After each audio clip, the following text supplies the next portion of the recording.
Now time for the Mike Wagner Show, powered by Sonic Web Studios. Visit online at sonicwebstudios.com for all your needs. The Mike Wagner Show brings you famous celebrities and amazing people from all over the world. Listen online at themikewagnershow.com and on Facebook, SoundCloud, Spreaker, Spotify, and iHeart Radio. And watch the interview on YouTube. So sit back and relax and enjoy the Mike Wagner Show.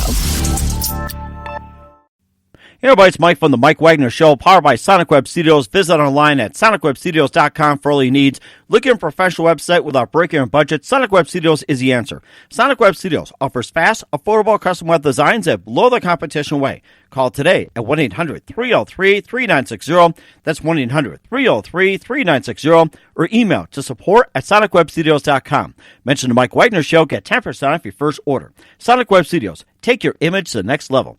Also, the Mike Wagner Show can be heard on the MikeWagnerShow.com. Also, check our Facebook page, facebook.com/the Mike Wagner Show. You can download and listen on Facebook, SoundCloud, Spreaker, Spotify, iHeart Radio. Also on Radio Public and Anchor FM. Also, watch the Mike Wagner Show on the YouTube channel. Subscribe to the Mike Wagner Show on YouTube. And take the Mike Wagner Show with you on any mobile device. We're here with a wonderful gentleman from the Cleveland, Ohio area who is a band called, the owner of More Noise. It's featured on Overdose Records at bandcamp.com. He's worked with a ton of bands from all over the U.S. and overseas, Europe, the United Kingdom, Britain, Italy, and so on. And he's just 24 years old, working on music since 16, and he just has an amazing page. You can just check out all the bands that he's going to feature as well, too, and he'll be getting ready to go to Europe next month, and he'll tell us what it's all about. So, ladies and gentlemen, live from Cleveland, Ohio, and it's no mistake by the lake, ladies and gentlemen, from More Noise Records, Eli Horton. Eli, good morning, good afternoon, good evening. Thanks for joining us today. Thank you. What an entrance right there. How am I supposed to fill that up? Look at that. Well, get up on stage. That's all I could say. So you're the owner of More Noise Records, featured on Overdose Records at bandcamp.com. You're based out of Cleveland, Ohio. You worked with a number of bands from all over the U.S. and overseas in Europe, United Kingdom, Italy, and so on. And you've been doing it since you were 16 years old, and you've got quite a number of bands we can mention as well. Before you get to that, tell us how you got started. Well, basically, I just got started by listening to bands on YouTube, and I wanted to be a part of that. I like music. I like working with music. It was, just something fun to do since I spent all my time listening to music. And, I like the lifestyle that surrounds it. You just get to hang out and party with your friends. So it was basically what I wanted to do from the start. So when I was in high school, I would just reach out to bands before they would play shows, wherever they were, anywhere in Ohio. And I would just ask them what I could do to help. And, sooner rather than later, eventually I started getting paid for it. I was a helping hand, so I was always around. Mm-hmm. And what was the moment that influenced you into getting into music? What was the moment that influenced me? Probably when I first saw Lar or maybe G.G. Allen, something like that. These guys with the incredible over-the-top stage shows. They're just bleeding everywhere, and they get naked and they act like madmen. I'd never seen anything like that before. You're younger, you listen to what's on the radio, top 40s music, and there's nothing wrong with that. But you're not going to see those guys start bleeding or shooting blood into the crowd. And it was just I'd never seen anything like it before, so I was just immediately interested in it. I just went down a rabbit hole and never came out. So basically, you just go around and asking bands to get on shows and everything like that else. And who have you worked with before you became the owner of More Noise? Before them, I was really doing a lot with just local Cleveland bands, so Green Jello, MDFL, Grin and Barrett, just that local scene. And I would, make tapes, press vinyl. I mean, a lot of the stuff I do now, it's just I do it for bands that aren't just in Ohio. It's an expensive thing to do, press vinyls, and, not a lot of people really want to go through, the effort of putting shows together, because it can be a stressful process. So, I was just doing stuff like that for, bands, and a lot of bands like to do splits with each other, and, but they don't want to reach out to, another band. So I'm always the middleman for that kind of stuff, and that's just that's how it's been, But before it was just locally, all around, here in Ohio, and then it just kept growing and growing. The more you work with it, the more people you meet, and then eventually it just becomes as easy as now you just email one guy and you're set up. And you've also been in Europe, the United Kingdom, Italy, and so on. And so what are some of the groups that you worked with, and whereabouts in those locations that you've had the most success with? Well, it seems like Europe and Japan seem to be the two biggest places for grindcore and power violence. Noise Maverick, he's out in Japan. It's a two-man band, but they do all kinds of weird extra stuff. They're probably my favorite band to work with because they're, very delightful, very outgoing. There's a band, am I allowed, can I say it? There's a band that's got a swear word in their name. I won't say it because I don't know if I can say it, but they're from Italy, and they are a very over the top. They're a very art-driven band. So I brought them here to Ohio once before, and they came and played a show in Kent State. And I am now currently banned from Kent State because they showed up and they all started getting naked, and they were peeing. Well, one guy peed in his own mouth, and it was fighting members of the crowd. Oh yeah, they're an interesting group, but they're like one of those bands. Like, it's our art. This is our way that we, define ourselves. And so I don't know if I would necessarily go out of my way to get them to come back, just because it was a real hassle dealing with that. But Mexico, I like a lot of bands in Mexico too. Faso, they're from down there.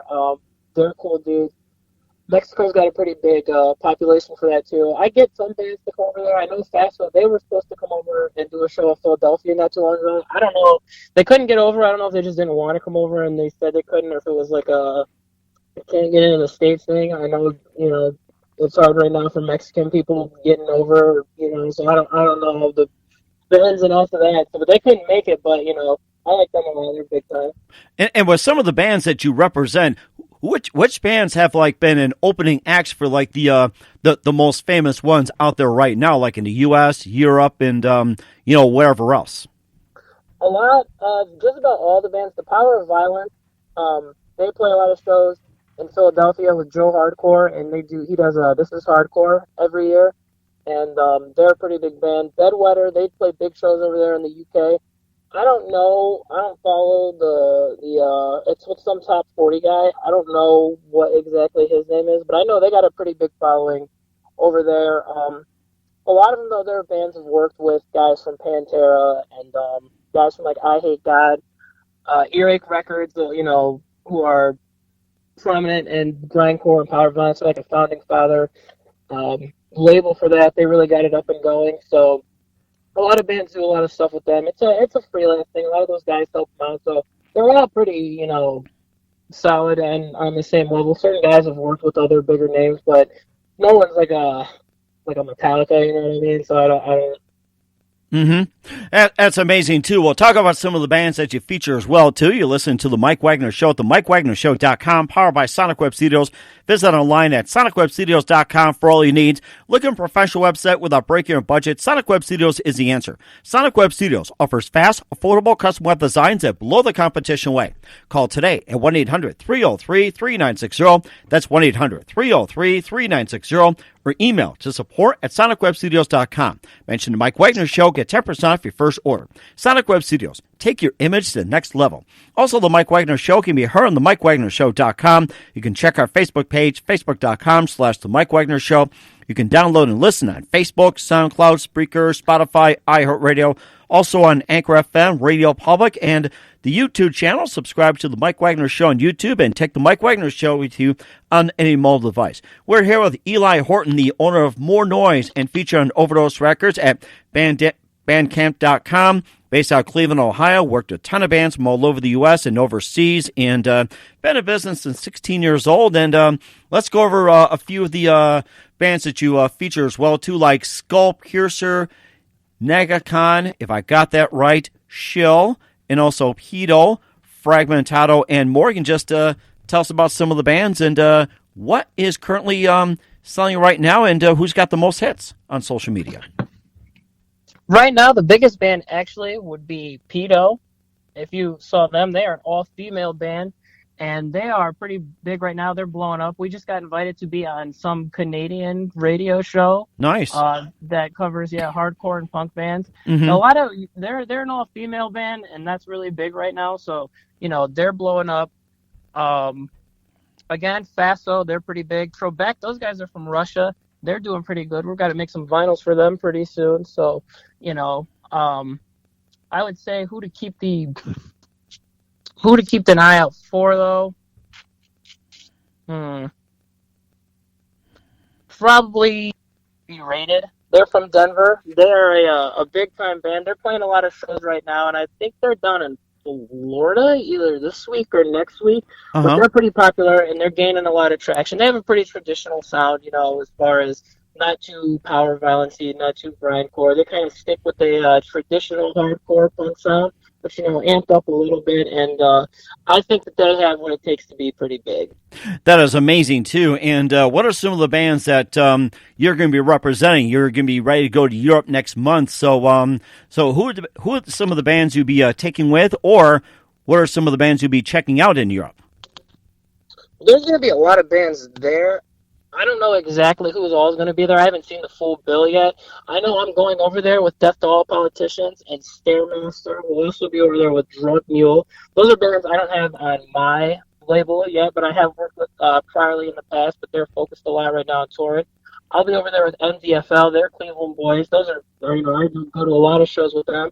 So, they'll be there, nice and present. There'll be a ton of bands there. I want to say it's a 3-day little festival. So there's going to be a ton of bands there. So I'm excited. I'm always excited to see new bands and what else they have going on there. So, it'll be exciting. I'm sure I'll meet new people and new bands and whatnot. That would be amazing too. And what are some of the places in Europe you'll be going to for next month? Off the top of my head, I don't quite know. I haven't really seen too much. I'm not very good with maps, so I'll love to give you an exact location, but I don't know where we'll be at. It's not something I pay too much attention to. I was focusing a lot on, if we'll be able to go over there and party and, drink. That's what I was more concerned with. But, I'm sure it'll be whatever the biggest, hot spots are there in Europe, probably downtown, wherever all the punk kids hang out. Mm-hmm. And where'd you say again the where the bands have like the biggest following? You mentioned Mexico, Japan, and whereabouts in Europe you think have had like the biggest following of your groups? Otage is out there from Europe. Those guys are a big deal. There's a guy out there named Bernard Karpy. He has a pretty big YouTube channel, and he helps me a lot. He'll send me a lot of bands, and he has like a direct line of the big time bands over there in Europe. So I want to say he'll be putting this show together, but Otage is a big time band over there. Acme, well, it's an acronym, ACME. They're a big time band. They play a lot over there. And Kill Pigs is a pretty big band over there too. So, they have a deep little roster of bands over there. So it'll be exciting. That's amazing too. And of course, you had a couple of groups in there. Tony Montana and Be Ready to work with Phil and Selmo from Pantera. And Faso, Zorch Realm, and Foul Play were discovered, had their first albums produced by Madonna Wayne Gacy, who was an original member of Marilyn Manson. Just tell us all about that. Yeah, so Madonna Wayne Gacy, I want to say he just kind of is a very approachable guy. I have not worked with him yet, but from what I've understood, anyone who reaches out to him and wants to do anything with him, he'll knock it out just like that.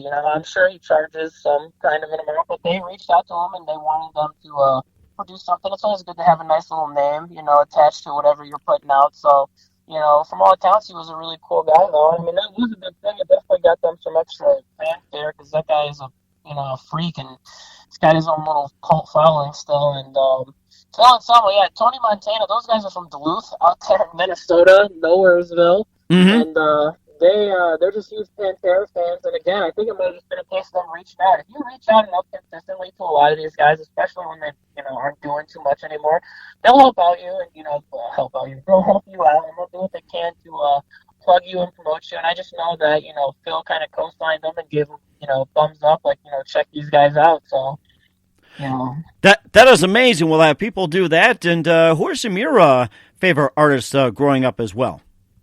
I like Gigi Allen. I like can I swear on this, or can you use swear? If you slip, that's fine, but don't make it deliberate. Don't make it deliberate. Yes, it's like I avoid F-bombs, to be honest with you. Right. Well, this band name, this is one of my favorite bands, but their name is Anal and then C Word. So the negative connotation for women. They're they're a huge grindcore band. Those are one of my favorite bands, that I first started listening to. Pantera, I love Pantera. Sex Prisoner recently has been one of my favorite bands. They're from Arizona. They're a big-time power violence band. Of course, I like the original bands, Drop Dead, Spaz, No Comment, Crossed Out. Those are, tradition. Everybody who listens to, that kind of music has heard of those guys. Plutocracy is one of my favorites. So, yeah, a lot of that stuff. That is amazing, too. And what do you consider a favorite project and most challenging of what you've done with More Noise? Most challenging? Probably trying to deal with some of these overseas bands. They don't know any English. And, trying to conversate with them, a lot of times it is through, emails, so trying to, work on, we're going to make this many vinyls for you guys. And they don't really, they can't speak English, and I can't speak, if they're Mexican, I can't speak. Right, yeah. The rest Rosetta Stone, by the way. yeah. It can be a little tough in that aspect, and of course, like I said, getting bands over here. I was having a hard time getting Fasto over here from Mexico, and they could have just bailed and not wanted to go, because they were just going to come to, Columbus. So I know, coming from Mexico to Columbus probably isn't an ideal situation, but sometimes it is rough to get some of those bands over there. Mm-hmm. That is amazing, too. And who do you consider biggest influence in your career? George Clinton. I like the way he dresses, and he's an interesting guy. He has absolutely nothing to do with anything I do. I aspire to be just like him without all the crack smoking. He wants to be the atomic dog I see under Parliament. Yes, one of my favorites. Guy's next level. Guy's next level. Oh, yeah. Bow wow, yo, yo, yippee-yay. Yeah, dude is nonstop. He's a character. I like him a lot. Oh, yeah. And what's the best advice you can give to anybody at this point, especially for musicians? Just keep doing whatever you're doing, just keep working at it. Eventually, something, will go. As long as you gotta reach out to people, too, though. I think a lot of people don't want to reach out or make the first move to contact someone because they just think it, looks bad, or they think it makes them look less reputable. But, people aren't just going to know who you are, you know what I mean? Unless, obviously, you'll blow. But, at some point, you're going to have to reach out to someone and be like, hey, man, it'd be nice if you could help me out. And I just feel like a lot of people don't want to do that, but I do it all the time. So, you know what I mean? It helps. It gets you what you want. You just got to ask someone. You got to talk to someone. Nobody's going to read your mind and do it just because. That is amazing. You got your own unique niche in your own area and just reaching out all over the U.S. and Europe as well, too. And, of course, just wanted to say we know you're very busy getting ready to go to Europe, and we thank you for your time as well, Eli. Look forward to having you on again soon. And just a few more things. What are your upcoming projects? What's your website? And, once again, how do people contact you? Well, you can. My website is just the Bandcamp. You go to overdoserecords.bandcamp.com. You can go on there. You can send anyone who wants to send music or whatever. You can send it right through there. You can go on my Twitter and send me stuff there too. My name is Adolf Satan. Adolf with a PH though, not an F. Upcoming projects, go to Europe and hang out, and that's it. Party, drink. That's basically, that's what we'll get ready to go to some Browns games. The Browns are about to start, so I'm pretty excited about that. Oh, Cleveland, yes. It's like, do you think they'll win more than 5 or win more than 7 games this year? Because everybody was worrying about how many wins are they going to have. They had 1 win over 2 years, got rid of Hugh Jackson, and of course, end up going 7-9 with Baker Mayfield. It's like, who knew they'd go? You think the Browns will get past 8 wins, or maybe win the division, or go to playoffs or Super Bowl? I hope so. Well, Super Bowl, I don't see the Super Bowl happening. I would like, in a perfect world, I would like to see them win the division with a nice 10-6 record and make it to the playoffs. If they win a game in the playoffs, I think that'll be exceeding expectations. If they just get there and lose, I'd still be okay with that too. You got a second-year quarterback. The division is looking pretty rough though. The Steelers are pretty beat up. The Ravens are, pretty good. The Bengals are just absolutely horrible. So, I'm excited for them. I got a couple tickets. I got a game against the Bills, a game against the Steelers. I'll be down there in the dog pound getting rowdy, So I'm excited to see how they turn out. If they suck, I'll be highly disappointed. They sucked my entire life, except for once in 2002, once in 2008. I think they were good. They went 10-6, and then they were decent last year. So I would like for them to, be good for more than 1 year in a row. That would be nice. And you know something too? Maybe you can form a super group called the Dog Pound and play at Brown Stadium. What do you think? Yeah, I would be all right with that. I could be okay with that. A George Clinton cover band called Dog Pound. You could just get George Clinton out here, to be honest. Maybe out there in California still, or what? I don't even know where he's at anymore. Probably California. Yeah, that'd be great. We'll talk more about that. And Eli, just want to say a big thank you for your time. Like to wish you all the best. Looking forward to having you on again soon. Safe travels to Europe. And please do me a favor, keep us up to date. Will do. Thanks for having me on. I appreciate it.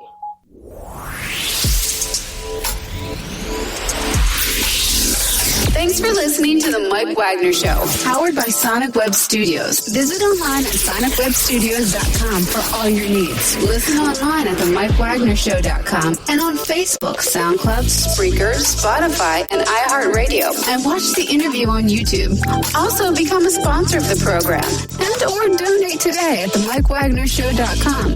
Join us again tomorrow for another episode of The Mike Wagner Show.